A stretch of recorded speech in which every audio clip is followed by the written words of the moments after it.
Hi, and welcome to day 2 of Acts. This is the first post in the Greek tier of this Patreon site.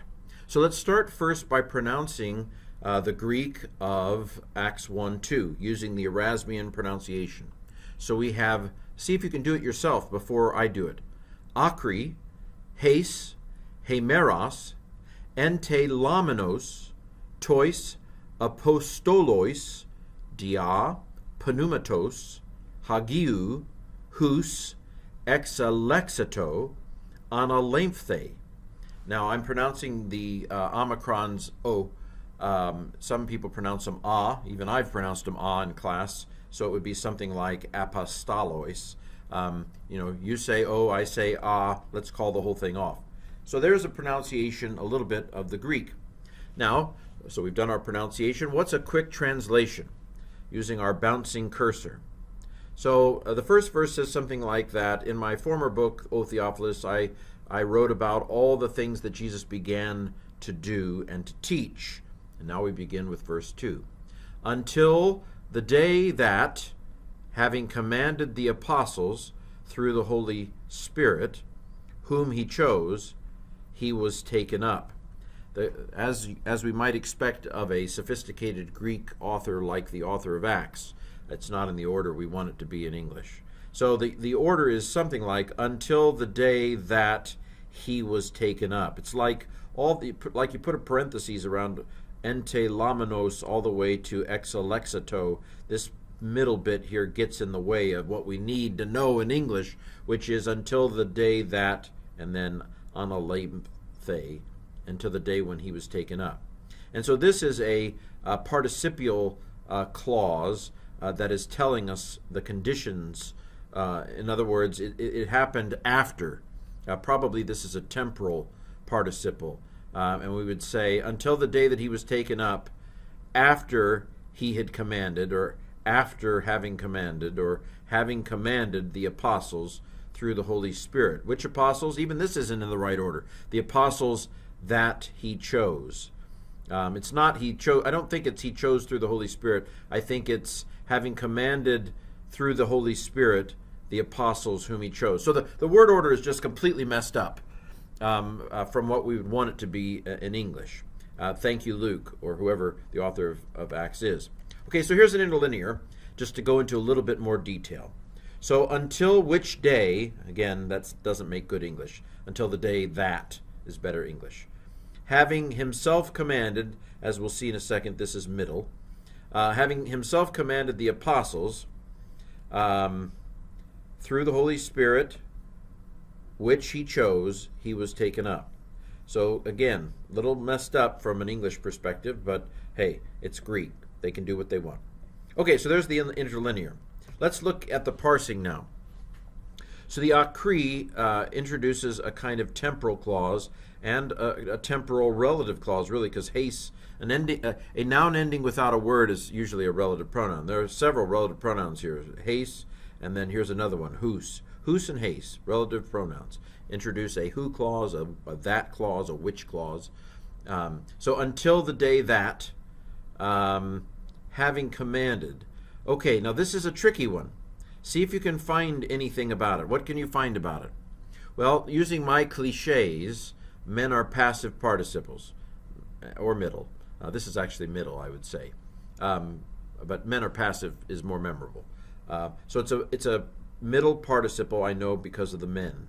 And then it has an ending. That ending is a masculine nominative singular, which goes with Jesus. Jesus is the one who chose, and Jesus was the one who was taken up. This is, again, the os is nominative masculine singular. The men tells me that it's middle. That alpha is the only clue here that this is an aorist participle.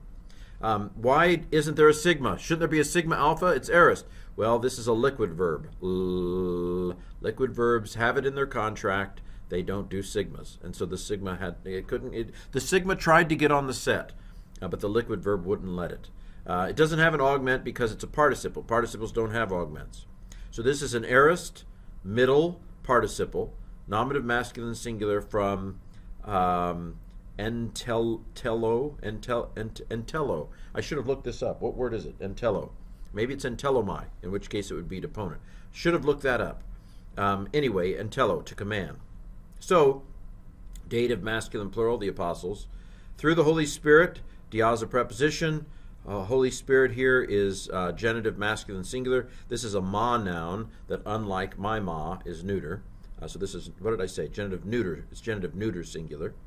This is a third declension noun, archon and tos, so that's genitive neuter singular.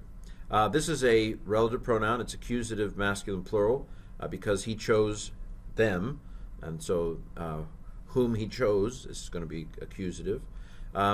Exalexato. So there's a hidden sigma alpha here. Xi is the key to hidden sigma. So this is actually aorist, bona fide aorist. Amen u eta. It's a third person singular. By the way, all these songs are somewhere on YouTube. If you search for me and Greek, you should find the songs somewhere. That's an augment. This is a aorist middle indicative. As it turns out, it's deponent. That means it looks middle or passive, but it's translated actively. The word is eklegomai. This is a little relative clause, and then here we can finally get to the verb that goes with the temporal clause. This is a theta eta tells me it's aorist passive. It's aorist passive indicative. It has an augment. Augments never come in front of the preposition. This is ana lambano, and unfortunately lambano loses everything. It blows apart outside of the present tense. So that there's the lambda of lambano. That's related to the alpha of lambano. There's the mu of lambano. There's kind of the lip sound b, lamb, except it's gone breathy because of the theta. Whenever you put a b sound next to a breathy theta, it goes breathy. And so actually lam, you can see a lamb. There's a lamb hiding in there from lambano, and the ano went away. So this is aorist passive indicative, third singular from ana lambano. Okay, I've already said a lot of the intermediate stuff. So the acri introduces a temporal clause. This seems to be an intensive middle. It might be entellomai. If it's entellomai, it's probably deponent. And then we have he himself. If it was intensive, it would be he himself commanded. But if it's middle, it may just, if it's deponent, it just means that he commanded them. I did look up this one, eklegomai. It is deponent, which means it takes middle or passive endings, but it's translated actively. And as I said, there are several relative clauses there. Well, if you're starting out with this Acts, this is tough Greek. You should know. The Greek of Acts is pretty good Greek. See you tomorrow.